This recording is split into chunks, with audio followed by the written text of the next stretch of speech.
Aujourd'hui, le directeur de ChatGPT d'OpenAI a été viré. Et je vais te dire tout ce qu'on sait sur le sujet actuellement. On va commencer avec la communication officielle d'OpenAI sur leur blog, où ils annoncent une transition de leadership, de manière extrêmement polie de dire « toi, tu dégages ».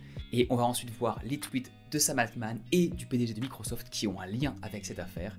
Bref, tu vas tout savoir et je te mettrai les photos et les profils des différents protagonistes. On commence avec cette lettre, enfin ce blog, cet announcement de OpenAI annonce. La directrice de la technologie Mira Murati a été nommée PDG par intérim pour diriger OpenAI. Sam Altman quitte l'entreprise. Alors Sam Altman, c'est vraiment la figure, la personne qui représente OpenAI que vous avez déjà sûrement tous vu. Là, je vous mets en gros, voilà, Sam Altman qui est inspirationnel, qui fait des talks depuis 10 ans maintenant sur le sujet, qui est à fond, qui a amené l'entreprise à plus de 80 milliards, je crois, de valuation. Ah, faudrait qu'on fact-check ça. Bref, c'est lui, ici, il vient de partir, enfin, il vient d'être viré de l'entreprise. On va voir ce qu'il en dit juste après. Mais commençons par les raisons officielles qui sont données, parce que c'est vachement intéressant. Qu'est-ce qui peut arriver, quoi? En plus, je suis sûr que c'est le début d'un feuilleton, on va en entendre parler pendant longtemps. C'est pour ça que je vais faire cette vidéo et la sortir le plus vite possible, pour vous donner toutes les news, et qu'ensuite on puisse suivre ça un peu comme un feuilleton, les news d'ingénierie, les news d'ingénieurs. Le conseil d'administration d'OpenAI, qui agit comme organe directeur global pour toutes les activités, a annoncé aujourd'hui que Sam Altman quitterait son poste de PDG et le conseil d'administration. Mira Murati, directrice de la technologie de l'entreprise, assumera le rôle de PDG par intérim avec effet immédiat. Alors, petite note, le conseil d'administration, c'est donc un groupe de personnes qui dirigent réellement l'entreprise. C'est fait pour qu'on n'ait pas tout le pouvoir qui soit concentré dans une personne comme le CEO, mais que ce soit un board de directeur, un conseil de direction qui dirige. Comme ça, si une personne déconne un peu, fait des bêtises, on peut gérer ça et justement virer un CEO quand il n'est pas adéquat.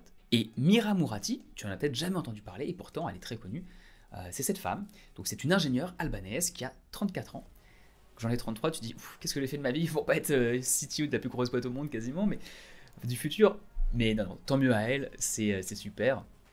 Elle a fait beaucoup de choses, elle a commencé à Goldman Sachs en tant qu'analyste, elle a travaillé chez Tesla, et ensuite récemment donc chez OpenAI, sur tout ce qui était DALL-E 2, Mira Murati, tu vas voir sa tête beaucoup plus, notamment qu'une femme en tant que directrice dans une boîte de tech, aussi grande que ChatGPT, OpenAI, déjà t'entendais parler de Sam Altman, je suis sûr que tu vas entendre beaucoup plus parler d'elle dans le futur, avec en plus ce choc dans le monde de la tech. Vraiment, ça va devenir une tête, à mon avis, dans les prochains mois, les prochaines années. Donc si tu ne savais pas qui c'était le nouveau visage de OpenAI et de ChatGPT, c'est elle.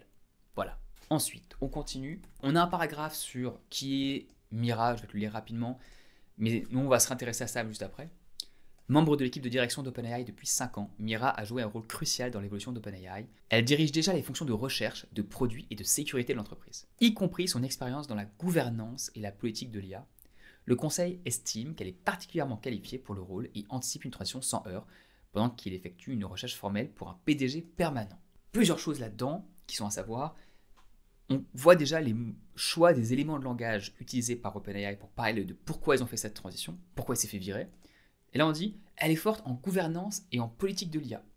Donc safety, gouvernance. Il y a peut-être quelque chose qui a joué dans le fait qu'il soit fait virer l'autre. Et ils vont faire une recherche de PDG permanent. Donc actuellement, elle est nommée PDG par intérim. Et il va y avoir une recherche. Elle peut être dans le pool de personnes qui peut être nominée. Elle peut peut-être devenir PDG permanente. Mais dans tous les grands groupes, il est assez courant de faire une recherche pour être sûr que tu prends la meilleure personne pour le poste. Parce que c'est bien de prendre des candidats en interne, et c'est ce qu'on veut quand on est en interne, être promu. Mais pour le bien de l'entreprise, donc pour le bien des shareholders, et puis même du board et de l'entreprise en tant qu'elle-même, tu veux la meilleure personne d'où qu'elle vienne. Donc ils vont faire une recherche globale. Beaucoup de personnes vont sûrement postuler, ça va être intéressant. Un feuilleton, comme je te le dis, ça va être intéressant. Et là, on continue avec le départ de Sam Altman. Le départ de M. Altman fait suite à un processus de révision délibéré par le conseil, qui a conclu qu'il n'était pas constamment franc dans ses communications avec le conseil, entravant sa capacité à exercer ses responsabilités. Le conseil n'a plus confiance en sa capacité à continuer à diriger OpenAI. Ça, c'est la première fois de ma vie où je vois quelqu'un se faire virer et où on dit officiellement qu'il n'était pas constamment franc dans ses communications avec le board. Et si on prend la phrase en anglais, c'est vachement intéressant. He was not consistently candid in his communication with the board. C'est incroyable. Alors j'ai entendu une petite blague, quelqu'un disait il n'était pas assez open pour OpenAI et il n'était pas assez franc. Je trouvais ça drôle, petit jeu de mots open OpenAI. Donc il passe pas forcément en français, mais voilà, t'as compris. Et on dit qu'en gros, est-ce qu'il devait cacher des choses au board? Est-ce qu'il a caché des choses au niveau de la technologie? Est-ce qu'il avait une vision qui n'était pas forcément alignée avec celle des gens qui étaient dans le conseil d'administration et qui essayaient de promouvoir son agenda pendant que les autres ne voulaient pas forcément et se sont rendus compte? Ou bien est-ce qu'il n'a pas été franc sur les communications financières de l'entreprise? Est-ce qu'il y avait quelque chose qui n'allait pas bien du tout? On sait que là, actuellement, ils chargent 20 dollars par utilisateur, mais est-ce qu'ils sont peut-être en déficit là-dessus? Est-ce qu'ils perdent de l'argent alors qu'ils viennent faire une annonce il y a une semaine sur tous les gros projets qu'ils avaient fait? On n'en sait rien.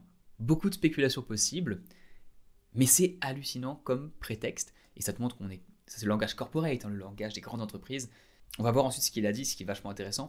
Il n'est pas forcément en mauvais termes, on va dire, il n'est pas en guerre ouverte. Il y a peut-être une guerre qu'on ne connaît pas, fermée en sous-jacent, mais il n'est pas en guerre ouverte, et donc, pour ne pas le détruire, et pour pas que voilà, les gens... on ne lave pas son linge sale en public, comme diraient les anciens. On dit qu'il n'était pas constamment franc dans ses communications avec le conseil. Hyper intéressant, j'ai hâte de savoir on va savoir ce qui s'est passé, est-ce que ce sera dans quelques jours, dans quelques semaines, dans quelques mois, mais ça va venir. On continue. Dans une déclaration, le conseil d'administration a déclaré « OpenAI a été délibérément structuré pour faire avancer notre mission, et garantir que l'intelligence artificielle générale bénéficie à toute l'humanité. Nous sommes reconnaissants pour les nombreuses contributions de Sam à la fondation et à la croissance d'OpenAI. En même temps, nous pensons qu'une nouvelle direction est nécessaire alors que nous avançons.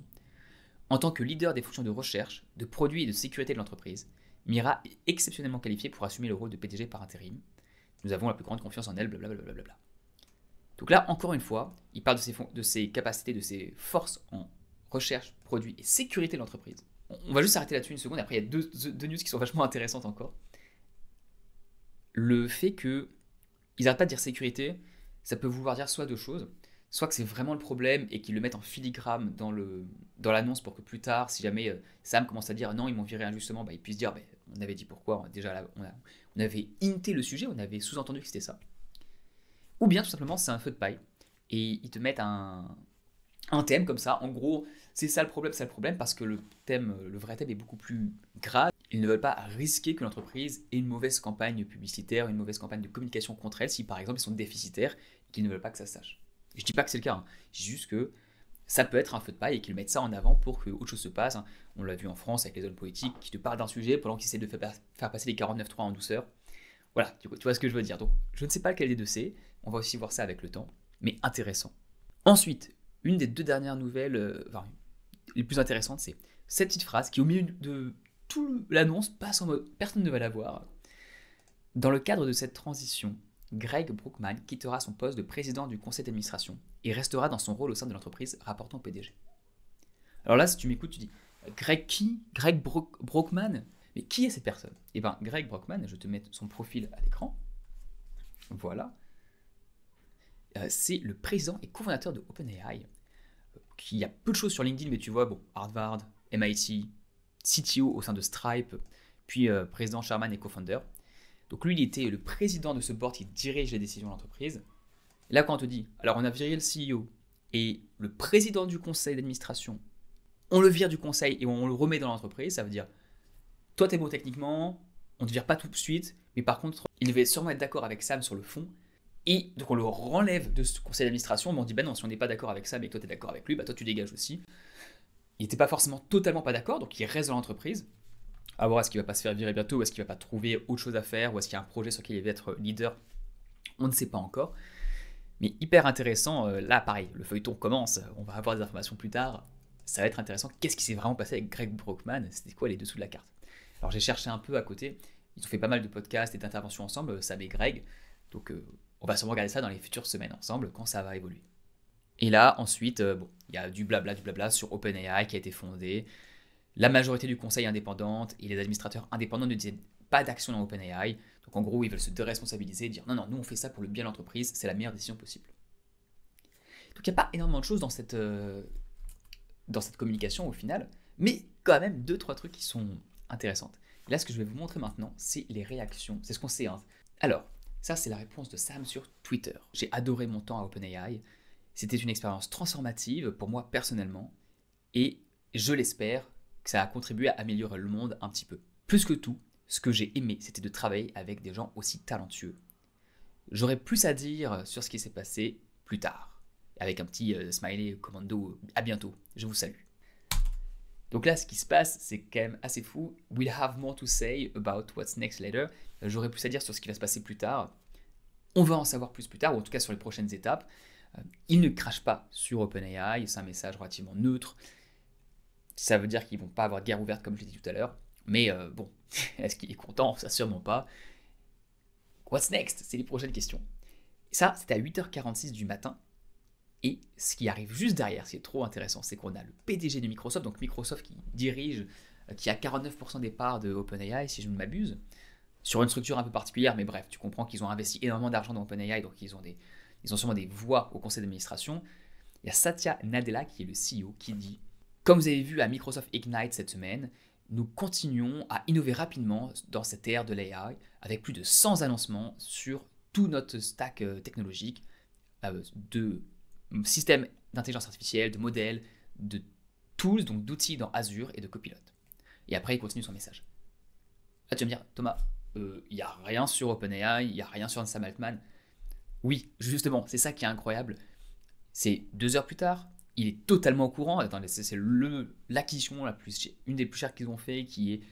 Donc non, t'inquiète qu'il est au courant. Et s'il a fait un tweet sur le fait que l'AI continue à avancer, en gros, il dit, je ne commenterai pas sur cette affaire. Moi, je continue sur ma ligne directrice. On avance, il n'y aura pas de commentaires. C'est un peu le message sous-jacent. Je parle d'autre chose, toujours relié à l'AI, mais pas à ça. Autant dire, on avance, on avance, on avance. Est-ce que Microsoft a eu un lien avec le fait qu'il soit fait virer? Est-ce que c'est eux qui n'étaient pas d'accord avec la vision d'OpenAI sur comment utiliser ce modèle, comment faire de l'argent potentiellement?